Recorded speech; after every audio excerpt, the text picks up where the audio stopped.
Total 3 statement, फिर further 3 statement और फिर 4 ऑप्शंस।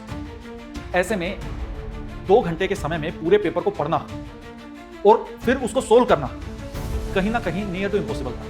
100 यूनिट्स अगर मानते हैं ना, तो 100 यूनिट्स में से 99.99% नेगेटिविटी थी इस पेपर में। 99.99% truth they have to accept it कि एग्जाम नहीं हुआ और आप यूपीएससी का कुछ नहीं कर सकते, आपको तैयारी करना है और कोई ऑप्शन नहीं है आपके पास। आपके अंदर डर आएगा, एंजाइटी आएगी और आप में से बहुत सारे लोग अब रोना धोना स्टार्ट कर देंगे कि अगले 50 दिन में क्या होगा, सीएपीएफ का एग्जाम भी ऐसा ही आ जाएगा, मेरा तो फेल होना निश्चित है, अब मैं लाइफ में क्या करूं। तो उस रोने वाले को कौन पूछता है यार। प्रॉब्लम पे बात नहीं करूंगा, मैं सॉल्यूशन पे भी बात करूंगा। ये आपकी सिचुएशन है और ये सिचुएशन रिक्वायर्ड है और ये एक्शंस हैं जो आपको करने होंगे यहां तक पहुंचने के लिए, और हमें यहां पहुंचना है। इंपॉर्टेंट कीवर्ड्स निकालेंगे और उन कीवर्ड्स के बेसिस पे हम उन थीम्स को तैयार करेंगे जो पेपर 1 के लिए भी इंपॉर्टेंट है, पेपर 2 के लिए भी इंपॉर्टेंट है। तो करना पड़ेगा, इसे डिमांड है एग्जाम की, यूपीएससी की डिमांड है। छोड़ दो फिर सपना, यही रास्ता है या सपने के लिए उस नींद को छोड़ दो। सीएपीएफ 2025 का एग्जाम डिफिकल्ट साइड था, तो कट ऑफ पे भी तो इंपैक्ट है ना दोस्त उस चीज का। और अभी सीएपीएफ का वो लेवल नहीं है जो ये सिविल सर्विसेज का लेवल पहुंचा हुआ है। And this is your golden chance to become an officer.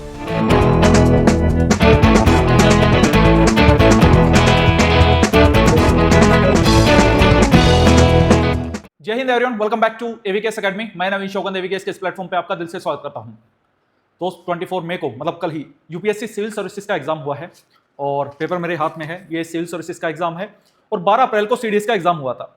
इसकी डिटेल्ड एनालिसिस हम ऑलरेडी कर चुके हैं। अभी 19 जुलाई को सीएपीएफ असिस्टेंट कमांडेंट का एग्जाम है। तो बहुत सारे स्टूडेंट्स को आप देखेंगे यूट्यूब पे, शायद आपके सामने आ भी गई होंगी या इंस्टाग्राम पे अभी रील्स चल रही हैं इस बारे में कि ऑलमोस्ट हर स्टूडेंट रो रहा है इस एग्जाम को देखने के बाद। और उनका रोना जायज़ भी है, क्योंकि यूपीएससी ने जो ये एग्ज़ाम बनाया है कहीं ना कहीं इसमें अकाउंटेबिलिटी का इशू है।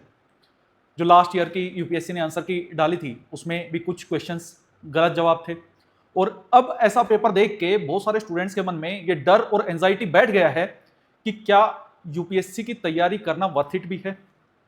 एक सीडीएस एस्पिरेंट को तो पहले इस चीज़ की आदत लगी होती है कि एसएसबी बोर्ड में जाके उसको पता है कि वो रिजेक्ट हो रहा है और मल्टीपल टाइम्स रिजेक्ट हो रहा है, but there is a no transparency and accountability. कोई उसे ये बताने वाला नहीं है कि वो क्यों फेल हो रहा है, क्या पैरामीटर्स हैं।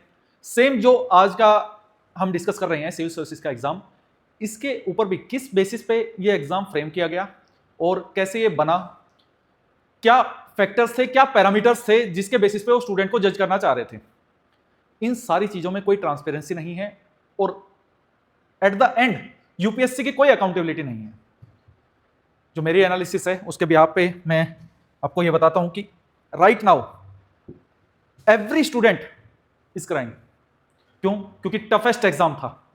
और टफेस्ट छोड़ो, जो एक्सपर्ट्स हैं, जो मेंटोर्स हैं, जो स्टूडेंट्स हैं, they are calling it bullshit. क्यों वो ऐसा बोल रहे हैं? क्योंकि ये जो एग्जाम था इसमें काफी वेगनेस थी, इसमें इंटरप्रिटेशन बेस्ड ये एग्जाम था। मतलब आप अगर क्वेश्चन की व्याख्या करोगे तो आपके अकॉर्डिंग कुछ और आंसर आ सकता है, मेरे अकॉर्डिंग कुछ और आंसर आ सकता है। जो ऑब्जेक्टिविटी है, जो यूपीएससी का कीवर्ड है, जो ऑब्जेक्टिव टाइप क्वेश्चन होता है, वो कहीं ना कहीं मिसिंग था। अनदर इशू इज दैट कि बहुत ज्यादा लेंथी एग्जाम था। अगर मोटे मोटे तौर पे बात करें कि टोटल 3 स्टेटमेंट, फिर फर्दर 3 स्टेटमेंट और फिर 4 ऑप्शंस। ऐसे में 2 घंटे के समय में पूरे पेपर को पढ़ना और फिर उसको सोल्व करना कहीं ना कहीं नियर टू इम्पॉसिबल था। एनालिसिस आप देखोगे ना तो 50 क्वेश्चंस ऐसे थे, मतलब 50%, 100 क्वेश्चंस आते हैं इसमें, 50 क्वेश्चंस ऐसे थे जो एक्सट्रीम डिफिकल्ट कैटेगरी में फॉल करते हैं। डिफिकल्ट नहीं बोल रहा हूं, एक्सट्रीम डिफिकल्ट। उन क्वेश्चंस को आप तभी सोल्व कर सकते हो जब आपका लक अच्छा है, जब आपको बहुत डेप्थ में नॉलेज है, और जब आपने मेंस की अच्छी खासी तैयारी कर रखी है, और जब आपकी टेक्निकल एक्सपर्टीज है। रिसेंट में हमने देखा कि इंटरनेशनल रिलेशंस के 12-13 क्वेश्चंस थे, एनवायरनमेंट के ऑलमोस्ट 10 क्वेश्चंस थे, पॉलिटी की वेटेज काफी कम थी। नेक्स्ट एक और वीडियो मैं बनाऊंगा, क्योंकि ये तो बहुत ज्यादा लेंथी हो जाएगी उस चीज के रिगार्डिंग, जिसमें हम एक क्वेश्चन के कीवर्ड को उठा के डिस्कस करेंगे। शायद आप भी चाहते होंगे कि हम उस बारे में बात करें, तो कमेंट सेक्शन में जरूर बताइएगा आपकी क्या राय है। और इस समय बहुत सारे एस्पिरेंट्स सपना लेके आते हैं, दिल्ली में तैयारी करते हैं। कोई सेल्फ स्टडी करता है, कोई किसी मेंटोर की सहायता से तैयारी करता है, कोई किसी कोचिंग का पार्ट बनता है, तीनों ही कैटेगरी रो रही हैं। और उसका एक रीजन ये है कि सिलेबस से अलाइन नहीं था जो एग्जाम था, एक रीजन था कि बहुत ज्यादा टेक्निकल था, इतनी ज्यादा डेप्थ थी, बहुत सारे क्वेश्चंस में लक लग रहा था, और एथिक्स के 4 क्वेश्चन देखने को मिले जो कि प्री का सिलेबस ही नहीं था। सर ये सारी नेगेटिविटी तो हम कल से सुन रहे हैं, कुछ नया बताओ, नया क्या होगा? ठीक है, उस बारे में बात कर लेते हैं, क्योंकि सबसे पहले जो रीजन है उस पर बात करना जरूरी है। अब स्टूडेंट, उसके पास क्या ऑप्शंस हैं, वो क्या करेंगे जो यूपीएससी सिविल सर्विसेज की तैयारी कर रहे थे? मोस्टली स्टूडेंट्स रोते रहेंगे। कुछ स्टूडेंट्स के मन में ये आएगा कि हम सोशल मीडिया प्रोटेस्ट करते हैं और सोशल मीडिया कैंपेन चलाते हैं अगेंस्ट द यूपीएससी, जिसका कोई कंक्लूजन निकलेगा नहीं, कुछ होना जाना नहीं है यूपीएससी का। इट्स अ कॉन्स्टिट्यूशनल बॉडी, उसको एग्जाम करवाने की पावर है, और उसने कोई भी ऐसा काम नहीं किया है जो इलीगल हो। आप कुछ डिमांड रेज करोगे, आपका टाइम उसमें जाएगा और उसका कोई कंक्लूजन नहीं निकलेगा। ये मैं अपने एक्सपीरियंस से आपको बता रहा हूं। ब्लेम करेंगे बहुत सारे लोग, कोचिंग को, मेंटोर्स को, खुद को, दोस्तों को। और दोस्त सच बताऊं ना, ये जो सेल्फ स्टडी का एक झूठा सर्कल बनाया हुआ है ना मोस्टली स्टूडेंट्स ने, वो फेलियर का एक कारण है। जो सिर्फ और सिर्फ कोचिंग पे डिपेंडेंट है वो एक फेलियर का कारण है। दोनों की रिक्वायरमेंट है प्रेजेंट टाइम में।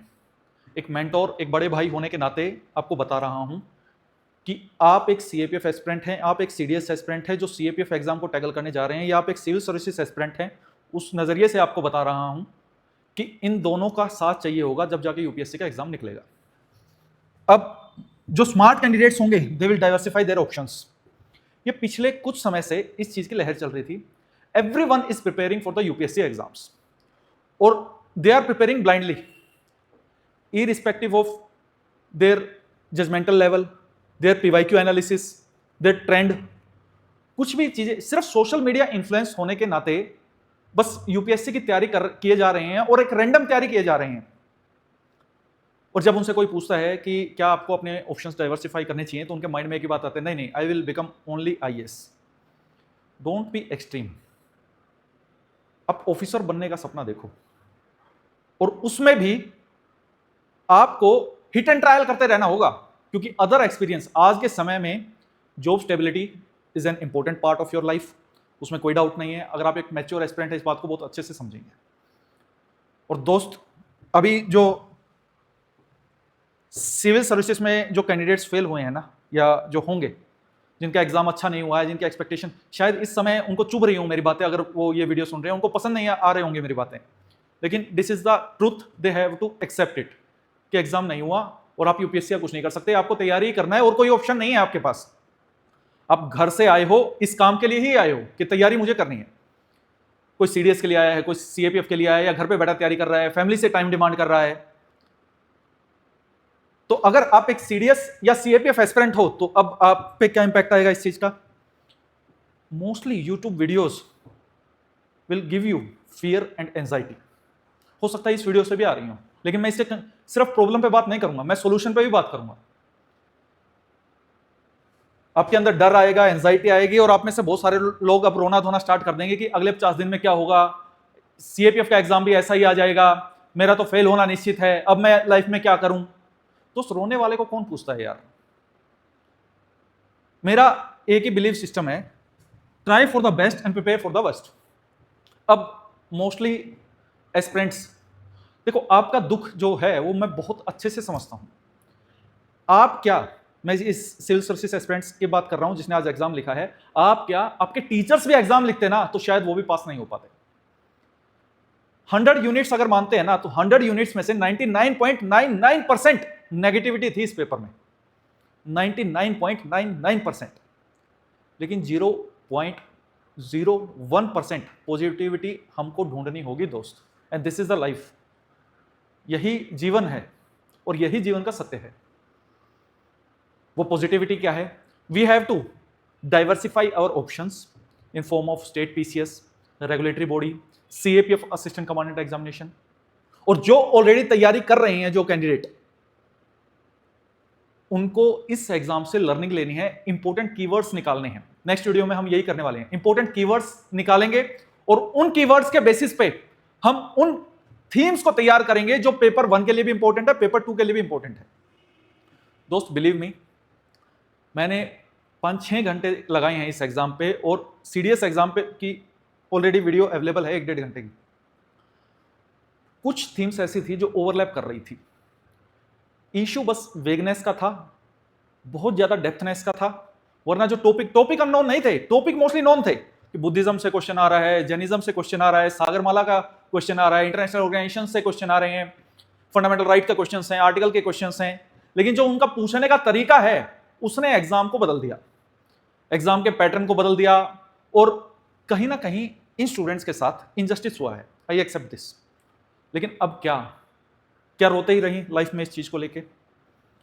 The beauty is that for the CAPF assistant commandant exam is that कि इसमें हम प्री और मेंस इकट्ठा तैयार करते हैं, तो हमारी जो नॉलेज है वो ऑलरेडी डेप्थ में। बहुत सारे एस्पिरेंट्स मुझे ब्लेम करते हैं, सर आपकी टेस्ट सीरीज में नंबर कम आते हैं, मुझे अब थोड़ा डिफिकल्ट टेस्ट सीरीज सेट करते हैं आपका प्लेटफॉर्म। भाई क्यों ना करेंगे यार, यूपीएससी की डिमांड है। आपको खुश करने के लिए मैं यहां पे आसान टेस्ट बना दूं और आपके नंबर दे दूं, तो उससे क्या हो जाएगा? उससे ऑफिसर बन जाओगे?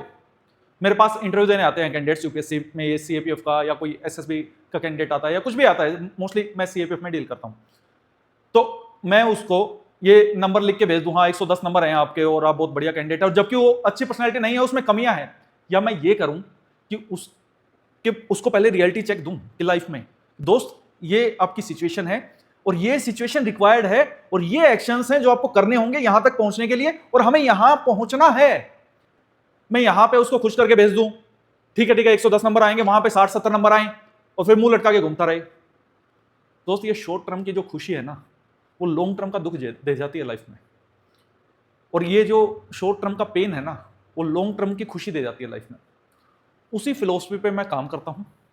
अब मुझे ब्लेम करते हैं बहुत सारे स्टूडेंट, सर आप किताबें भी देते हो, क्लास में 70-70 एक सब्जेक्ट पढ़ाते हो, और फिर आप बोलते हो पीवाईक्यू भी करें, फिर आप बोलते हो 55 टेस्ट भी लगाएं, पेपर 2 की बुक भी पढ़ें, पेपर 2 की क्लासेस भी करें, तो करना पड़ेगा।